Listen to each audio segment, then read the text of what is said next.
Last July, you probably watered a wilting plant every single day, and it still died. That was not your fault. You were reading the wrong signal. Right now, if you garden in zone 7, 8, or 9, you are sitting inside a hidden 3-week window. Almost nobody reads it correctly. By the end of this video, you will know the 4 signals your garden is already sending you and exactly what to do about each one. Here is what is coming. The invisible force pulling moisture straight out of your plants. Why watering more can actually make things worse. Why a seed can beat a store-bought plant right now. And the 3 moves to make today. You check the soil. It feels damp an inch down. But by 4 in the afternoon, your plant looks half dead anyway. Here is why. The real killer in July isn't just the sun, it's the dryness of the air working against it. Plant scientists call it vapor pressure deficit. Think of it like an industrial vacuum cleaner running over your leaves all day. In spring, the air is humid, so it barely pulls at the moisture inside a leaf. In July, the air in zones 7, 8, and 9 turns hot and bone dry. It rips water out of the leaf faster than a young, unestablished root system can pump replacement water up from below. The soil is not the problem, the air above it is.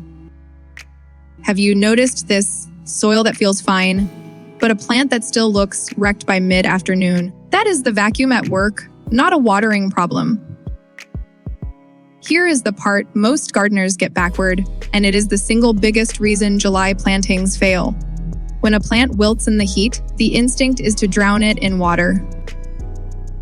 That instinct is often exactly wrong. Once bare soil climbs into the mid-80s at the surface, many plants slow root growth dramatically. This is called thermal dormancy, and it is the plant protecting itself. Now add water on top of that hot, heavy clay. Every air pocket in the soil fills up. Hot roots need more oxygen than cool roots, not less, and now there is none left for them.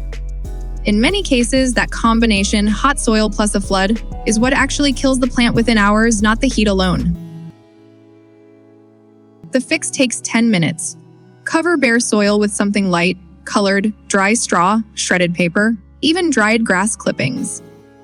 A light surface reflects heat instead of soaking it in, and it can drop soil temperature by up to 10 degrees. That is enough to wake the roots back up so they can breathe and drink safely. I learned this one the hard way. I lost an entire bed of transplants in a single heat wave by watering them every day, thinking I was helping. This next one goes against everything the garden center wants you to believe. Skip the transplants this month. Here's why. A store-bought plant sits in a black plastic pot that bakes in the sun on a delivery truck in a parking lot. By the time you bring it home, it is already heat, stressed, and its roots are circling the inside of that pot with nowhere to go. Drop that shocked root ball into hot summer soil, and it struggles to recover. Meanwhile, warm July soil is when underground microbial life, including the fungal networks that team up with plant roots, runs near its peak activity for the entire year. A freshly planted seed, sown directly into the ground under a little shade cloth, taps into that activity right from germination. It grows up already adapted to your yard. It often ends up outperforming the bigger, more expensive plant from the store.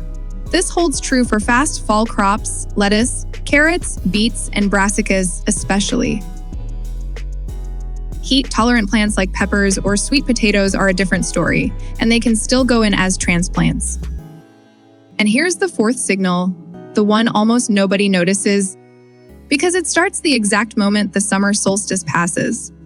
The days started getting shorter right after that. Your plants can sense that shift, and it changes what they prioritize.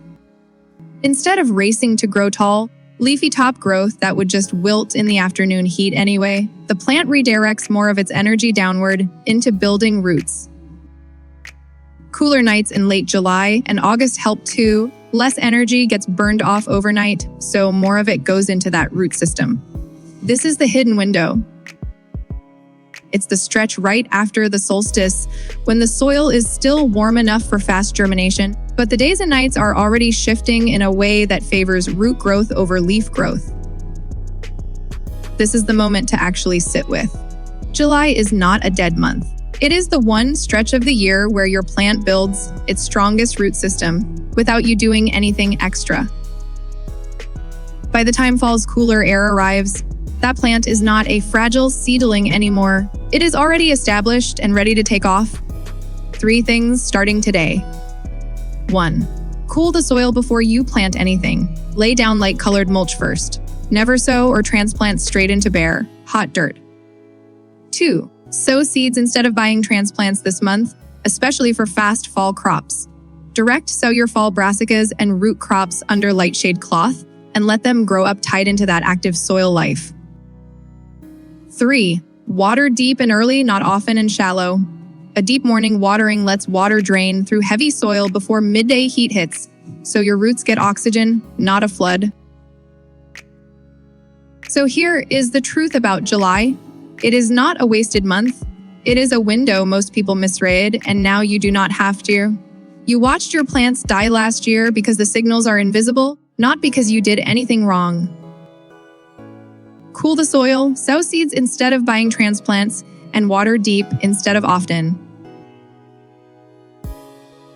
Now that you know the science behind this window, you need to know exactly which seeds to start this week to make the most of it. Click this video right here. The full July seed list for Zone 7, 8, and 9 gardens is waiting for you.